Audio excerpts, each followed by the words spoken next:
Hi everybody, it's me, Mrs. Huff, remember? Your old pal. Hey, so here's what we're going to do.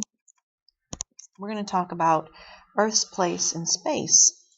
So we're going to kind of talk about rotation versus revolution. We're going to kind of get simple, like we're going to try to really explain this simply, and then I'll have some stuff for you guys where it'll be more complex, or we're going to have to research a little bit and look into things, but I'll try to explain this in a simple way.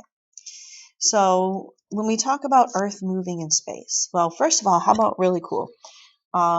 It feels like you're sitting still, but you're not. You're moving incredibly fast through space in a lot of ways.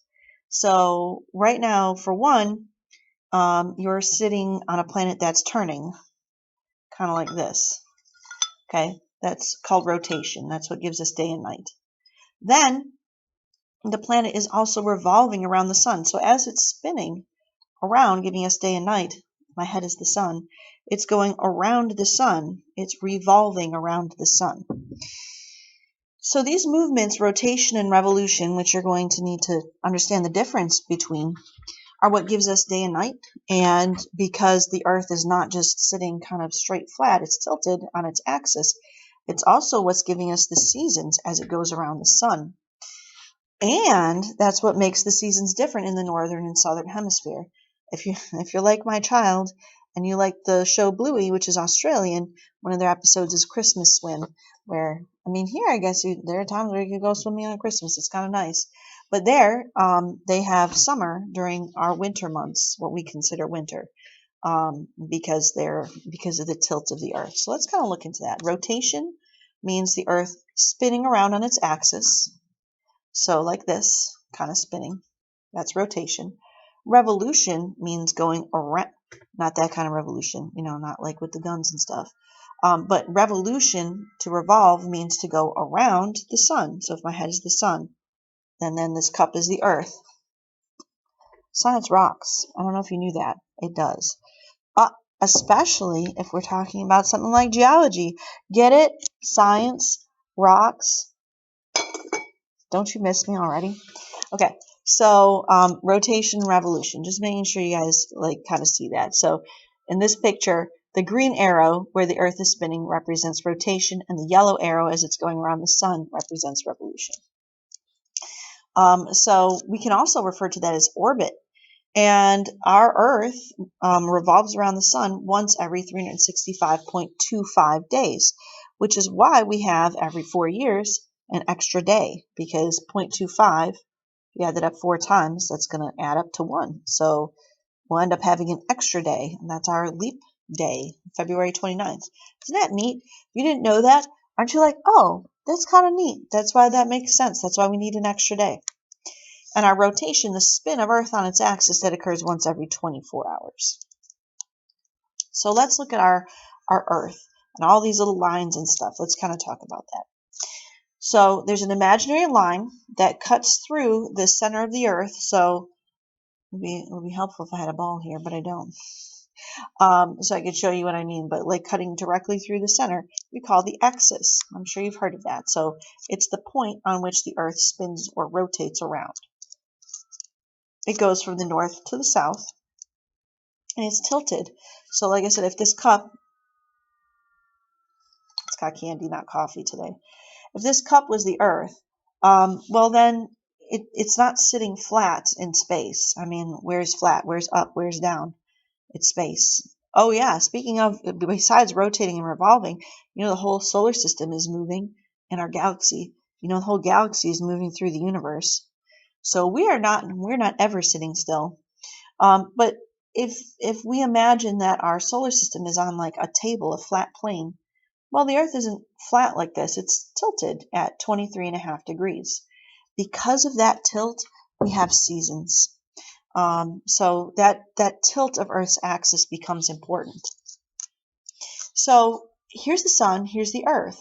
So you can imagine like shining a flashlight onto a ball or onto a something. If I shine my flashlight onto here, onto this cup, well, this side will be lit up.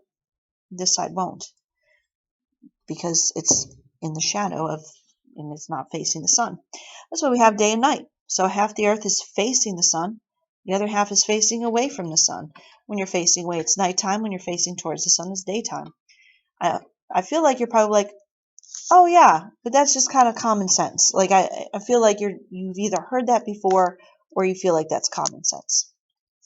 But it takes the Earth 24 hours or one full day to complete one rotation on the axis. That's why the day is whatever you want to say, it starts midnight or whatever, why we have a full time of daytime and nighttime, because we have to rotate once around.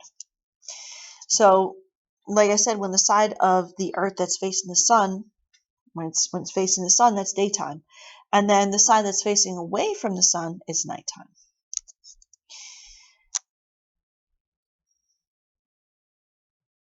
So the other thing is, I know we can kind of see like the sun will change position. It's if you like watch and pay attention during the whole year, you'll see it like maybe like, gosh, when I'm driving to school, like the sun is like right in my eye. But when it's May, it's like not. It's like brighter out earlier. And there's a lot of reasons why that is, and that's kind of like what we're going to go for too here. You might look and be like, the sun's coming up, the sun goes down, and that's how we refer to it. But the sun's not really.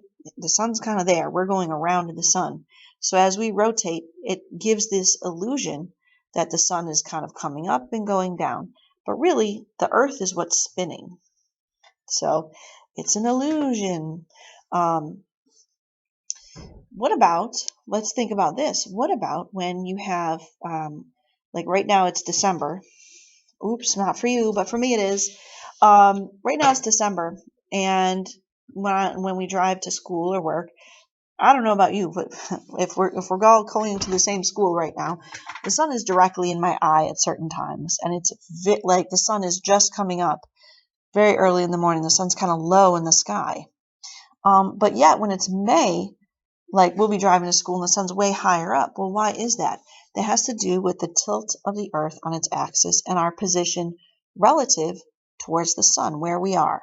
So right now in December, like it's not quite winter yet. It's not December 21st yet. The Earth is tilted in the northern hemisphere where we are. We're tilted mostly away from the sun. So the sun looks like it's a lower angle in the sky. Look at it. Like when it's wintertime, the sun isn't like directly above your head.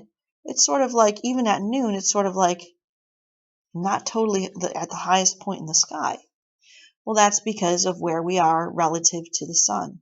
Yet in the summertime, if it's noon, the sun is like pretty high up in the sky. And like your shadow, you might look at your shadow and say, I have a short shadow or almost no shadow. Where here in winter, we have a long shadow because of the angle between the sun and the earth. Yeah, all these things kind of connect. If you like don't think about it, you never notice. It's one of those things you want to take time and like kind of observe the things around you and what goes on and how things change. And we say the sun rises in the east and sets in the west. It has to do with the direction of Earth that's rotating. When you're at home and you're bored, give this a try. Get your phone. I know, not now. I'm having your phone out in class. But get your phone, it has a camera on it. Get like a ball or something. You probably don't have a globe. I don't even have a globe in my classroom. But somewhere in your house, you might have some type of ball or something. And then, figure out like, okay, well, we live up here in the northern hemisphere. And let me turn the light on and then see like, what it looks like when I rotate this, in the dark with my flashlight on it. I know you're not going to do it, but if you do, like it kind of is kind of neat to see. Or if you could get like a little ball, put a little X on it and kind of just spin it around and see how it changes depending on how you hold your flashlight. That kind of gives you an idea because the flashlight is like the sun. You keep it in a certain spot and you move the ball around. Let's talk about revolution. So I kind of got into that a little bit. Rotation really is just going to give us day and night. And I did kind of mention stuff about seasons, probably a little bit too early. I got to start scripting myself. If I ever want to be a good YouTuber, I got to like write stuff down and script it, and I don't. Miss F, don't you have this script directly in front of you? Yeah. Okay, so rotation is when the Earth spins on its axis. That gives us day and night. Revolution is when we're talking about the Earth going around the sun, and that's what's going to give us our seasons. So Earth revolves around the sun, and that takes approximately 365 days. We call that a year. It's a little bit more which is why every 4 years we have what we call a leap year, where we add an extra day. And the path that the Earth takes, this picture is wrong because it shouldn't be a perfect circle. The Earth's orbit is an ellipse. It's kind of like a squished circle. But the path that we take around the sun, we call that our orbit. I get ahead of myself sometimes. That's why I need a script. So this picture is an ellipse. It's kind of more of a circle. And an elliptical shape is kind of like a squished or flattened circle. So let's talk about seasons in the northern hemisphere. That's where we are. So we have seasons because of 2 reasons. I'm a poet and I didn't know it. That's terrible. I'm almost ashamed of myself for saying it. Sorry. Okay, so it's because of the revolution of the Earth around the sun, and because the Earth is tilted at an angle on its axis. In the northern hemisphere, the Earth is tilted away from the sun, like it is now for me. We're experiencing winter. So do you see how this axis, how we're tilted away? It's more like the southern hemisphere gets a little bit more sun. They do. They actually do get more hours of sunlight. But when the northern hemisphere is facing, like tilted toward the sun, so the axis is tilted toward the sun, and we're tilted toward the sun, that's our summer. But if you look right here at how it's got something at the top and bottom, you'll notice that it's different between the northern and southern hemispheres. Because if you're in the north and you're tilted toward the sun, that's to be weird. If my head is tilted that way, then my butt is tilted the other way. If my butt happens to be the southern hemisphere, sorry, Australia, New Zealand, South Africa, and South America. Not all of South America, and other countries in Africa besides South Africa. Those are just the ones that came to the top of my head. Anywho, so I mean, you can't tilt your whole self towards the sun. I mean, then you just be straight up, and then it would be like spring or fall all the time. So yeah. In the southern hemisphere, it's just the opposite. So we have different seasons, just the opposite of what we have in the northern hemisphere. And then if you feel like doing this, you don't need to do this in class right now, but if you feel like doing this, you can see what it's like to revolve around another person. I mean, do it for yourself. So try to kind of think of these words and how to use them. You're gonna need to know these words and try to use them in a sentence to kind of describe what's going on with the Earth in regards to rotation and revolution. So I'll have these up there for you guys, and then ask you to summarize rotation and revolution using these words. So that's something that you should put in your notes. And that's all. All right. I hope that helps you guys understand. I hope it made it simple and not complicated. And I'll talk to you later. Bye.